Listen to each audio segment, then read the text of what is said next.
This is Jeremy Wentworth-Stanley. I'm the fellow who has a hyphen in my name. The hyphen is silent, but I am anything but that. Today, to the world at large, we have a parable, and it's called Share the Road. And in order to share this road, we have Jeremy Wentworth-Stanley, the voice of Respectonomics, and my co-host, Sarah Benton. And of course, as we always say to the world, wherever you may be and whatever meridian you may be in, we say good morning. Good morning. Good morning, Sarah. Share the road is you've probably seen the signage on some of the country roads. You don't usually see it on a main sort of four-lane expressway. I don't know why not when I think of it, but anyway, but you do see it on the smaller roads, share the road. And what it really typically is to do with is the bicyclist and the truck driver. And I'm going to use those two as this parable of the two of them, the truck driver with a nice 6-wheel or 16-wheel, semi, and the bicyclist on their very I don't know enough about bicycles, but I think that what are they made of titanium now and all that kind of stuff? I mean, I'm not sure. they're very, very techy, but Yes. and very slick. And the rider is wearing all kinds of really interesting, I don't know, athletic outwear. I don't know what you Yes, call or it. Yeah. trackers or yes, all kinds of Yeah. things. Yeah. Hmm. But anyway, the reason for this point is this: to share the road, if we have a truck driver and a bicyclist, that's who we're going to focus on, these two individuals. And the first thing is each of those is very personal. The truck driver has a mission and the bicyclist has a mission. But what's fascinating is they're sharing the same road. And that road is performing a function that in fact satisfies both interests. And Right. in a way, the first part of this parable is it's a brilliant analysis of socialism and capitalism. Most of us say, I'm not a socialist. I don't want everybody to get everything for free. And then the other person says, I'm not a capitalist and I don't want people to have everything just because they can. So when we get into these sort of, what do you call them? Argy-bargies, these Mhm. discussions, sharing the road is a very good example because each one has its place. The socialism is the one that created the road, allowed us to have the rights of access, gives us the safety, the protection, and so on. The other side to it, and we'll call it capitalism, is the choice that I have whether I want to be driving a truck or whether I want to be riding a bicycle.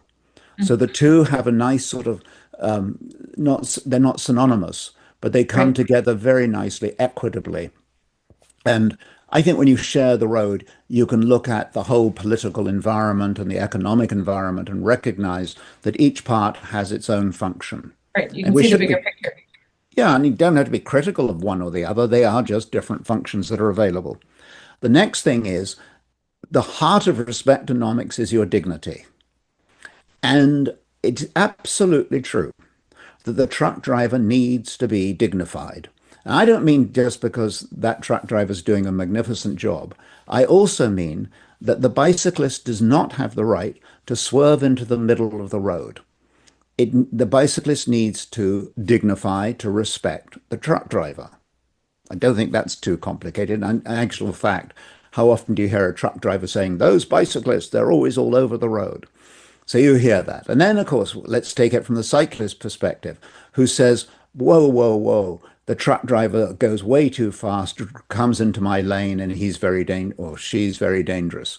So the point I'm getting at is each side needs to respect the other. And so we're not only talking about a shared benefit of this road, we're also talking about the benefit of each one respecting the other. Mm. There is that mutuality, that reciprocity that can really get us very successfully going better in our lives.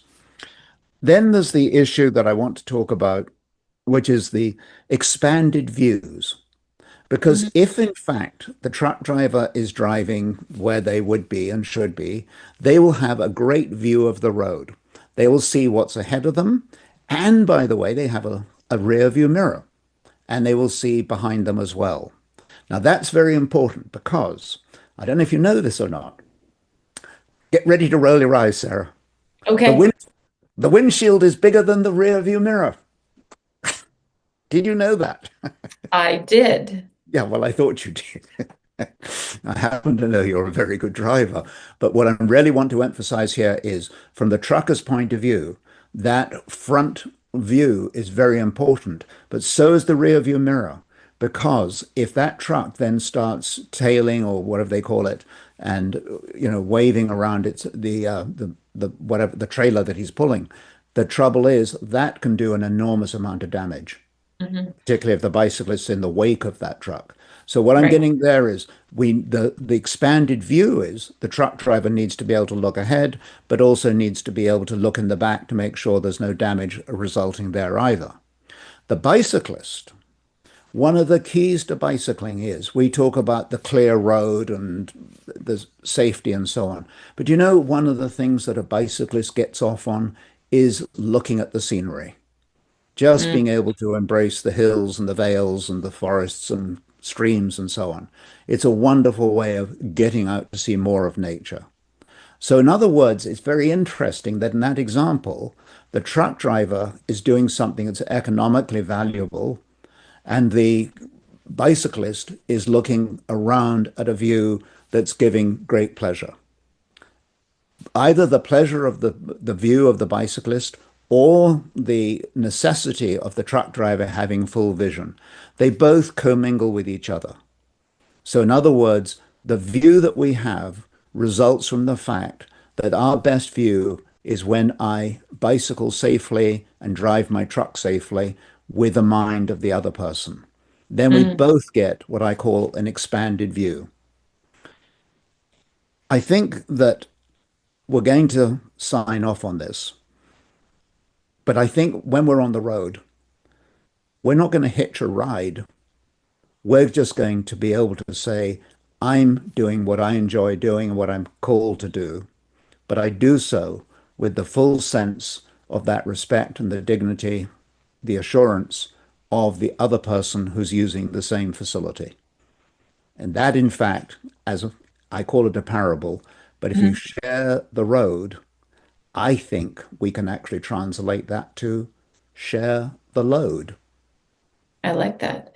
If I could add one thing, Jeremy, Please. I love the idea that you're saying that everybody has a slightly different view, Hmm.